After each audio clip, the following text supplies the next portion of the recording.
Everyone's first YouTube goal is the same. Get famous, go viral, and hit 1 million subscribers. And to be honest with you, at this stage, that's completely useless. It's too big and it's even too vague. It tells you nothing about what to actually do on a Tuesday afternoon when you finally press record. What actually works is a ladder of smaller, realistic, specific goals, each one teaching you something the last one couldn't. And in this video, I'm going to give you the exact goals early on to set when you're starting your channel from nothing in order that actually makes sense. Some of them you'd already know, and a few, they'll definitely surprise you.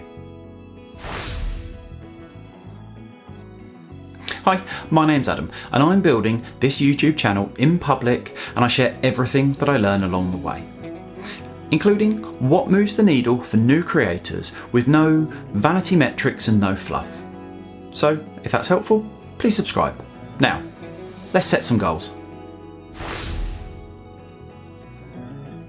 Now, goal number 1, just publish your first video.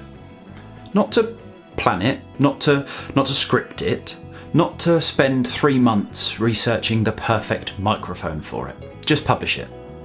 Now, I get this sounds a little bit too obvious to say, out loud, and that's exactly why most people never achieve it, because they spend 3 months researching cameras and never press upload once.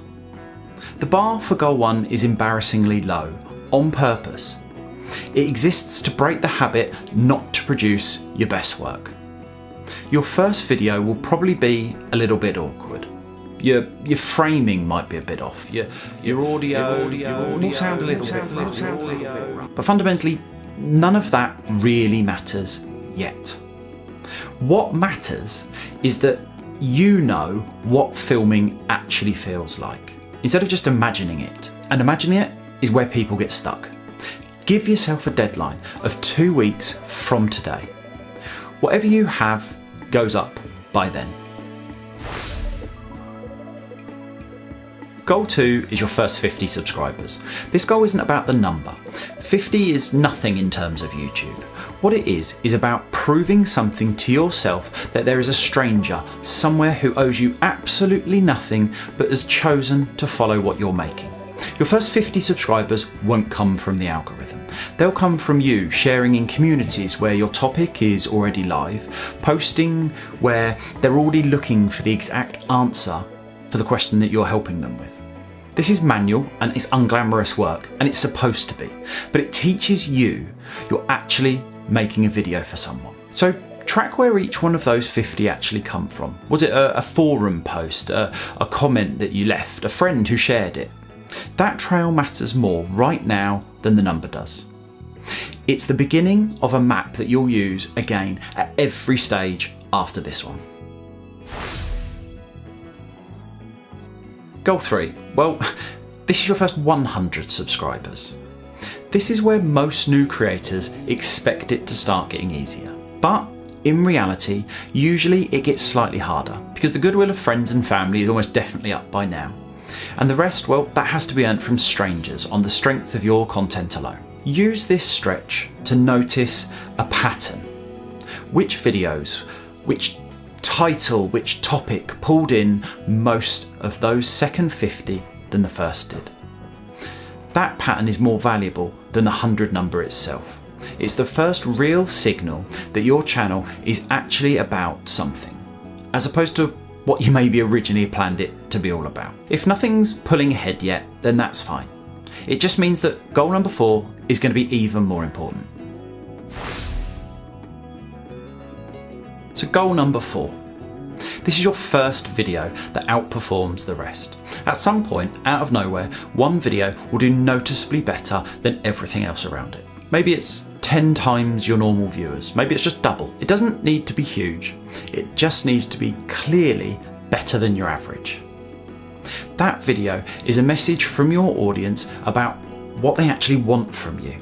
A lot of creators will celebrate it for the day, and then they'll move on to whatever idea they've got next. Don't do that.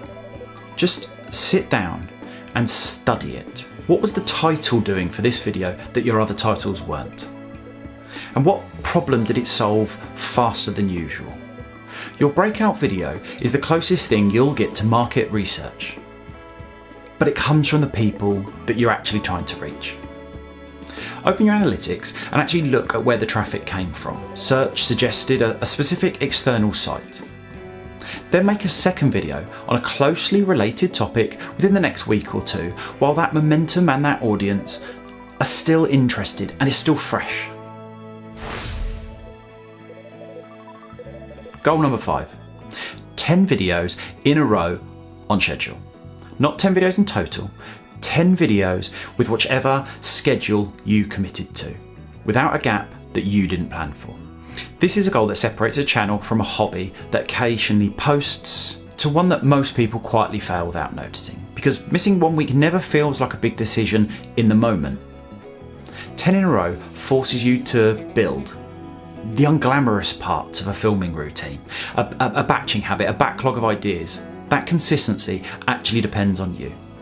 Pick a plan that you can actually sustain when life gets busy, not the most ambitious one that you can imagine on your best day. 1 video every 2 weeks, hit 10 weeks in a row, beats 1 video a week that collapses after video 4.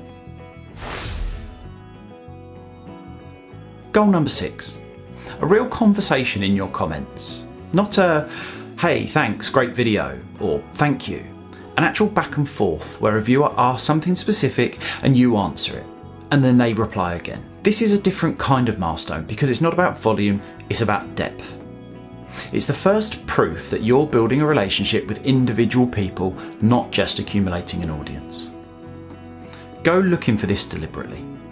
Reply to comments like you mean it, and ask a genuine question back every time. That one conversation often tells you more about your audience than 100 silent views ever will. What they're actually struggling with in their own words instead of what you've assumed. Goal number 7, a process you could hand off to someone else. By now you've made enough videos to notice you're doing roughly the same steps every time in the same way. You script, the way you film, even the way you edit. Goal 7 is about writing that down, turning your instincts into actual repeatable process, a checklist, a template, a rough timings for each stage. Not because you're hiring anyone yet, but because a process is what lets you make video 50 as well as when you made video 10. It's the difference between improvising each week and running a system. I did exactly this with my own scripting process. I timed each step, wrote it down, and turned 3 or 4 hours of writing into 1 every week. Once it's written down once, you stop reinventing it from scratch every single time. Number 8, partner program eligibility. So this is a big one. 1,000 subscribers and 4,000 watched hours over the last 12 months, or the shorts equivalent, 10 million valid shorts views within 90 days. Check thresholds because they change from time to time, as they're about to. This is the first goal on the list that is entirely out of your direct control on any given day. You can't will watching hours into existence. What you can control is everything upstream of it: retention, consistency, and the titles that earn the click. Treat this goal as a lagging indicator, not a target to chase directly, and it will stop feel like it's dragging. Checking that progress bar daily won't move it any faster. It just makes the wait feel longer. Check it monthly and spend the rest of your attention on the videos themselves. And finally, goal number 9, something that actually sits outside of YouTube: an email list, a second presence on a platform, a community that you can message directly. Anything that means if the YouTube algorithm changes overnight or you're having a problem with your account, you wouldn't be starting from zero all over again. Most new creators will never think about this until they need it, and that's usually right after they have a bad month and then they realise how little of their audience they actually own. Set this goal early, even in a small way. One newsletter sign-up box, one second platform that you post to occasionally. It's the goal that protects every other goal on this list. You don't need a big following anywhere else.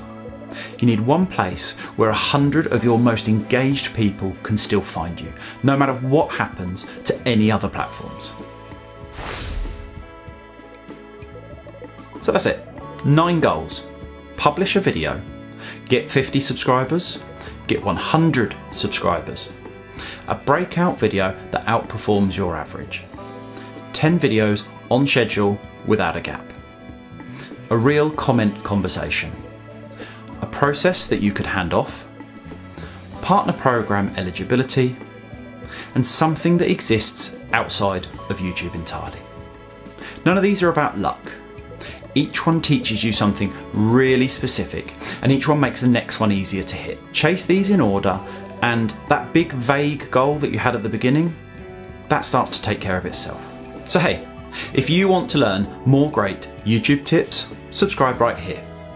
And watch this video next. This is how I cut down my script writing into under an hour. Thanks for watching, and I'll see you next week.